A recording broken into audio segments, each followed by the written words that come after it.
Hi guys, this is Keith from Tech Unchained.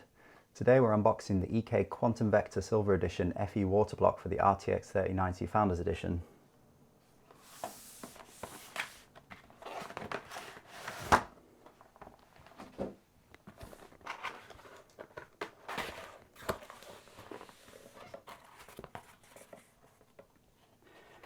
In the box, you're immediately greeted with a beautiful water block weighing in at around 1.8 kilograms with a direct terminal attached for your tubing.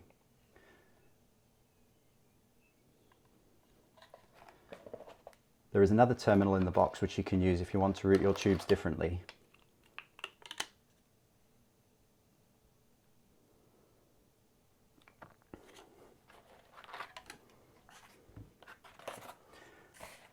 The block comes with thermal pads which you need to cut down to size and the required tools and screws to assemble it.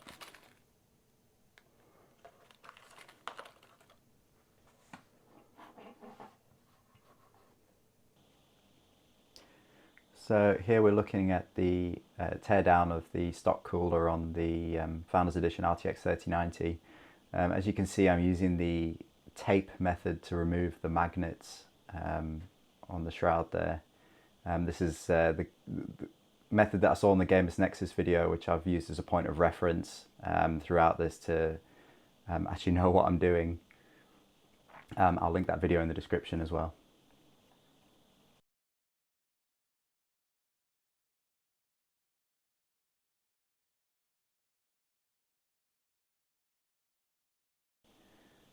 At this point, Steve at Gamers Nexus was using a sort of small plastic lever to lift this up, but I found just wedging my fingernail under there and pulling made it easy enough to get it out and off. Then underneath you've got on one side Phillips head screws and on the other side Torx size 4 screws. So you might need to buy a small kit for that if you want to remove these.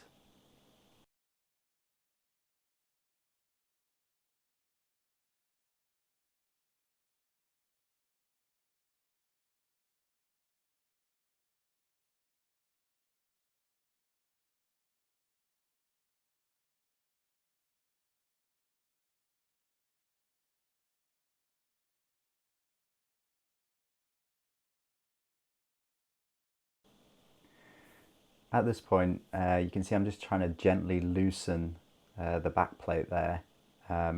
If you just kind of loosen it on all of the edges with your fingers gently, it will eventually come loose without too much force.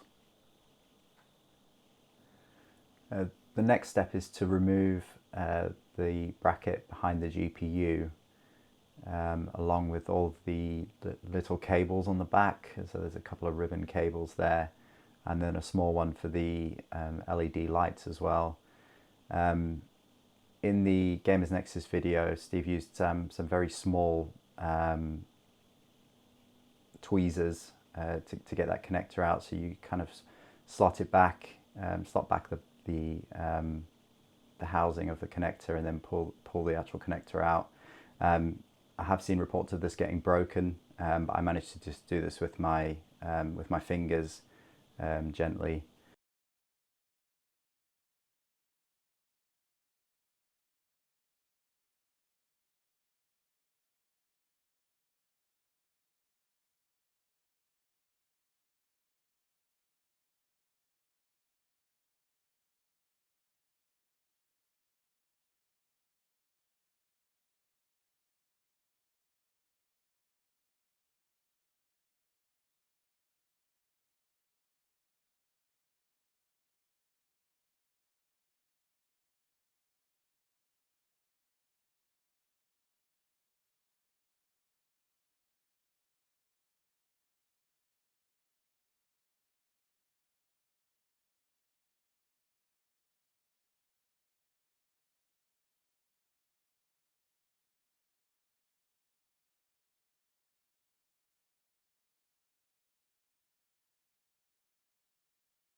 Again, at this point, it's just a case of being gentle with the PCB and loosening it around the edges and gently rocking it against the heatsink.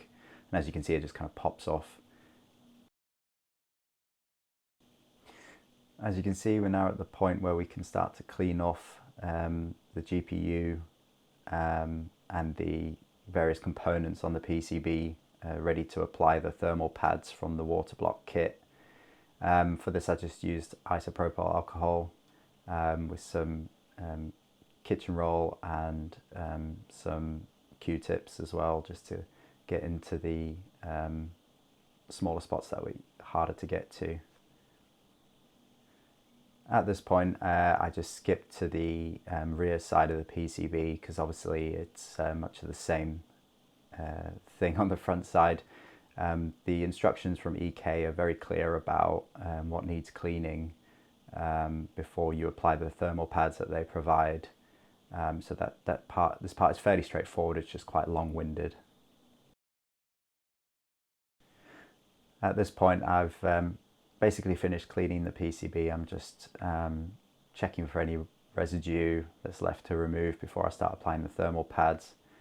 Unfortunately, the camera went flat at this point, so I wasn't able to capture the application of the thermal pads. But again, that's fairly straightforward if you follow the EK instructions.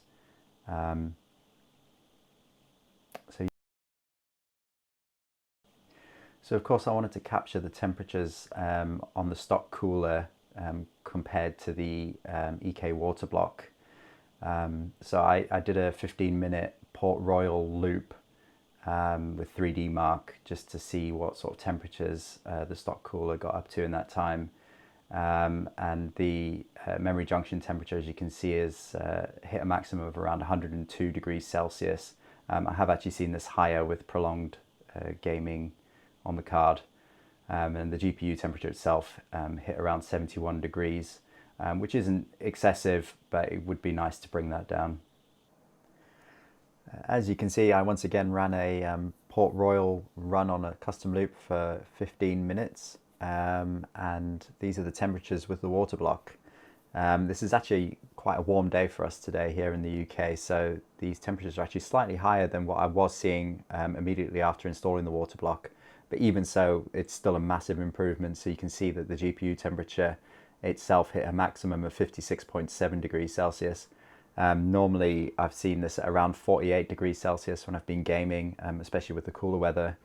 And then you can see the biggest improvement is the GPU memory junction temperature, which is down from over 100 to 70 degrees Celsius at its max.